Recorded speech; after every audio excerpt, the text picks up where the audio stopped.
भोजपुरी सब भोजपुरी श्रोतागण के हमनी के तिवारी ब्रदर्स यानी हम जीजे तिवारी जी अंकित तिवारी सब के प्रणाम करते हैं जा का आशा करते हैं आप लोग बहुत बढ़िया हो। हम जाता लेके हाजिर बनी आप लोग के भाषा में देसी और भोजपुरिया रिव्यू बीएफसी रिएक्शन के माध्यम से। जी भैया जो गाना का नाम बा डीजे लगा के गरियाई। आप लोग से माफी चाहते हैं जा कि काफी पिछले दिन से 3 गाना आयल बड़े सा, एगो जौन खेसारी लाल यादव जी के आदि शक्ति से गाना बाटे, एगो टीएफ कंपनी से आयल बाटे। दोनों गाना पे रिएक्शन आप लोग को बैक टू बैक देखे के मिली, लेकिन ई गाना का भी माहौल और चर्चा बनल बा आप लोग के दिल में दिमागों में गाना के मतलब देखे खातिर बेकरारी बाटे। ऐसे कनी है कि टीजर के पहले आप लोग के बीच में रिएक्शन दे दिया जाओ। टीजर जो भाई गाना का हमारा खबर मिलल 29 तारीख आवे वाला बाटे टिप्स भोजपुरी पे एक टीजर आ चुकल बाटे और काफी गाना चर्चा में बाटे। एक बाद आप लोग के बीच में एगो डोली वाला जो की अखिलेश कश्यप जी के लिखल गाना बाटे आदि शक्ति से ओकर रिएक्शन देखे के मिली। एक बाद आप लोग के आज शामे तक चाहे कल सुबह तक उ देखे के मिल जाये जो की टीएफ कंपनी से आयल बाटे। तो चलिए एक टीजर के रिएक्शन शुरू कर दिया जाओ।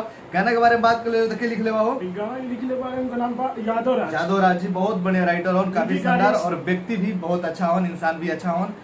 म्यूजिक आर्या शर्मा जी जेकर ट्रेंड चल रहा भोजपुरी इंडस्ट्री के अंदर, और खुशबू तिवारी केटी जी साथ दिलवाड़ी खेसारी लाल यादव जी के गाना में। तो चलिए देख ले जाओ। खेसारी लाल जी जब भी लाला तो बवाले गाना गाना चर्चा में बाटे डीजे लगा के गरियाई मतलब कितना गाना जोन बाटे पब्लिक जुबान पे। हां हम सुनले बहुत शानदार लागे लगा। रिएक्शन शुरू कर जाओ। पहले भाई आपके तनी रिक्वेस्ट कर लेवला क्या कि आप लोग बता दी कि कुछ कारण रहे, थोड़ा सा हमारे गला में आपके पता रहे, कुछ वीडियो में देख लो हम कहले रही और हमारे में छाला भी हो गया, कुछ सिस्टम उस्टम टेक्निकल प्रॉब्लम हो गई रहे, ऐसे 2-3 दिन से डिस्टर्ब रही, काम हो ना पावत रहे, ऐसे आप लोग भेजना तो हम छोड़े वाला है आप लोग रिएक्शन कोनो भी।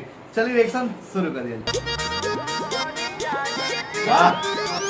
गर्दा हीरोइन तो नया लगा था सारी।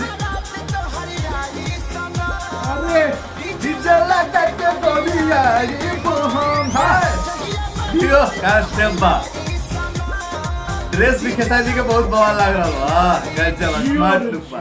वाह वाह का माने गाना के बेसब्री से इंतजार तनी ऐसा में गाना जोन बारो हिला के रख देलस, अंदर से झकझोर देलस। अरे और आप लोग देखबे कहीं साथ में गावे के मजबूर कर देलस। सातना जबरदस्त गाना बा और हीरोइन काफी एकदम नया लग रहा है। देखो ना नहीं तरीका के देखले हम नहीं हम ला खेसारी लग रहा बड़ी खेसारी के ड्रेस बड़ा उजर का अच्छा लग रहा है, शानदार लुक भी अच्छा लगा था और बैकग्राउंड भी ठीक ठाक लग रहा बा।